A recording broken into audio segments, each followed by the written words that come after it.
नमस्कार, आप देख रहे हैं टीएनपी न्यूज। मैं हूं आपके साथ दीपिका ओझा। चलिए शुरुआत करते हैं उत्तर प्रदेश की खबरों की। सीएम योगी ने 18 जिलों की 25 तहसील पर बने नए अग्निशमन केंद्रों का लोकार्पण किया। इस मौके पर मुख्यमंत्री ने कहा कि बीते 5 वर्ष में अग्निशमन सेवा के विस्तार पर काफी काम हुआ है। आने वाले 2 साल में सभी तहसील और 5 साल में ब्लॉक मुख्यालय को अग्निशमन सेवा से जोड़ दिया जाएगा। इस दिशा में काम शुरू कर दिया गया है।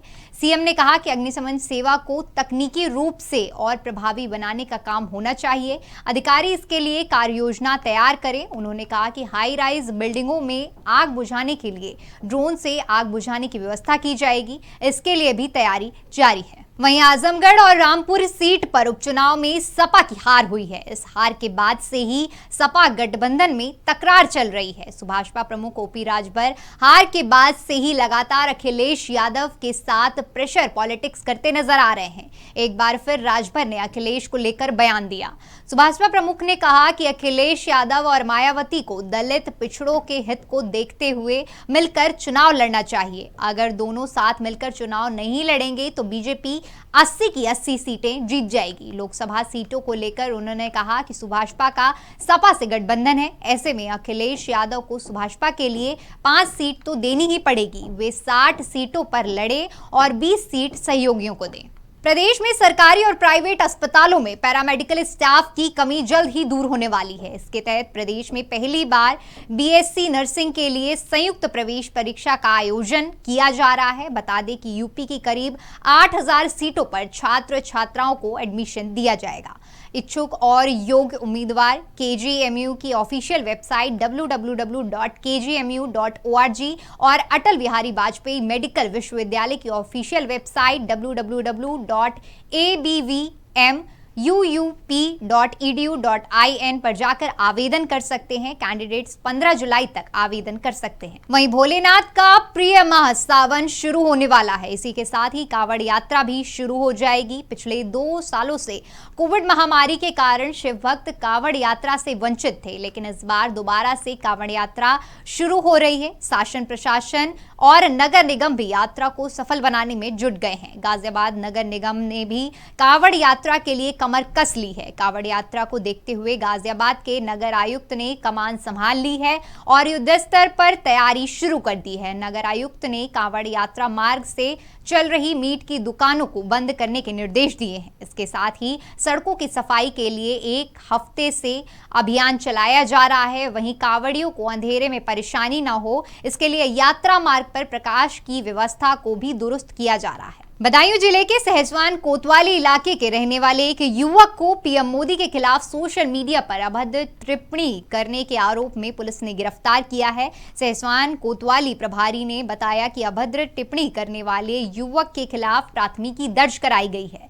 उन्होंने बताया कि आरोपी रेहान के विरुद्ध आईटी कानून की धारा 67 के तहत पुलिस ने प्राथमिकी दर्ज कर उसे गिरफ्तार कर लिया है। कोतवाली प्रभारी ने बताया कि आरोपी रेहान को गिरफ्तार कर कानूनी प्रक्रिया पूरी होने के बाद उसे जेल भेज दिया जाएगा। तो वहीं उदयपुर में कन्हैयालाल की हत्या के बाद देश भर में हिंदूवादी नेताओं को धमकी मिलने का सिलसिला जारी है। लखनऊ में कमलेश तिवारी की हत्या के बाद अब उनकी पत्नी किरण को भी जान से मारने की धमकी मिल रही है।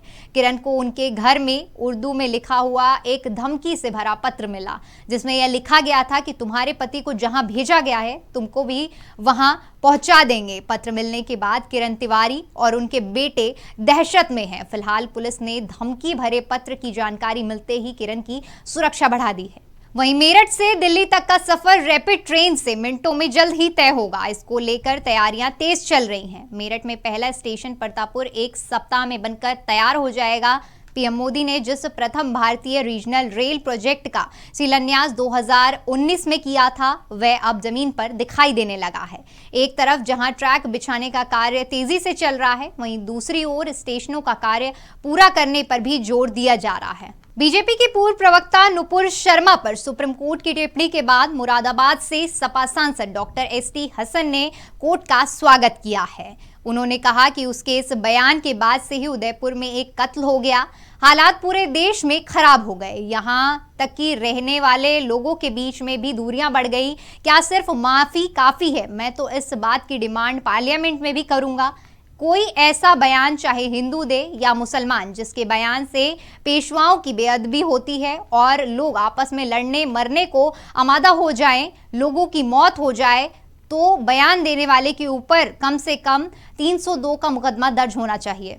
तो वहीं उदयपुर में कन्हैया लाल की हत्या से आक्रोशित अयोध्या के महंत परमहंस दास ने एआईएमआईएम के चीफ असदुद्दीन ओवैसी का पोस्टर जलाया। इतना ही नहीं, अयोध्या के तपस्वी छावनी के महंत परमहंस दास ने ओवैसी को देश विरोधी बताया।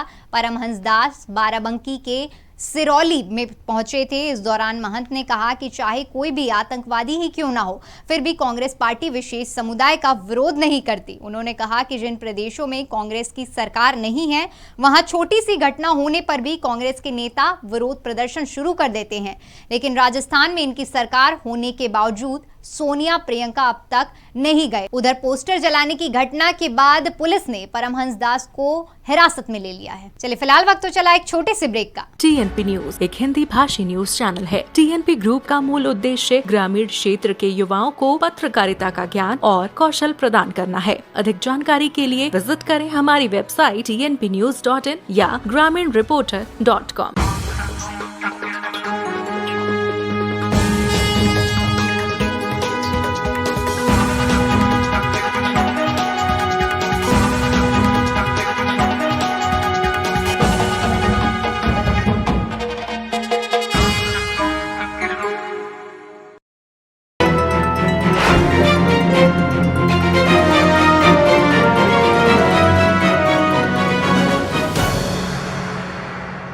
ब्रेक के बाद एक बार फिर से आपका स्वागत है। चलिए रुक करते हैं अगली खबर का। संभल के नखासा मोहल्ले में प्रशासन ने गैंगस्टर शकीर के खिलाफ बड़ी कार्रवाई की है। ढोल नगाड़ों के साथ पहुंची पुलिस ने गैंगस्टर शकीर की 1 करोड़ की संपत्ति कुर्क की है। बता दें कि गैंगस्टर शकीर के खिलाफ बुलंदशहर और संभल जिले के थानों में हत्या, नशीले पदार्थ की तस्करी, जुआ सट्टे के 11 मामले दर्ज हैं। वहीं इस कार्रवाई के दौरान अधिकारी कर्मचारियों के अलावा भारी संख्या में मोहल्ले के लोग भी मौजूद रहे।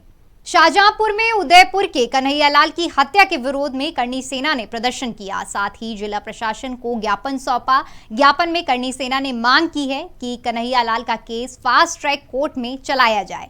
साथ ही करनी सेना ने पूरे केस की सीबीआई जांच की भी मांग की है। वहीं पीलीभीत जनपद के सुनगढ़ी थाना क्षेत्र में पुलिस को बड़ी कामयाबी मिली है। पुलिस को लगातार सूचना मिल रही थी कि क्षेत्र में मोटरसाइकिल चोर सक्रिय हैं और अलग अलग जगह जाकर चोरी कर रहे हैं। गिरोह का भंडाफोड़ करने के लिए पुलिस ने अपने मुखबिरों का सहारा लिया और इन्हीं की सूचना पर पुलिस ने जगरौली पुल के पास चेकिंग अभियान लगाया, जहां पुलिस ने 3 शातिर मोटरसाइकिल चोरों को धर दबोचा। बदमाशों के पास से पुलिस ने 3 मोटरसाइकिल, तमंचा और चाकू बरामद किए हैं। चलिए फिलहाल के लिए इतना ही। देश और दुनिया की तमाम बड़ी खबरों के लिए हमारे YouTube चैनल को सब्सक्राइब करें। खबरों को विस्तार से जानने के लिए हमारी वेबसाइट www.tnpnews.in पर विजिट करें। धन्यवाद।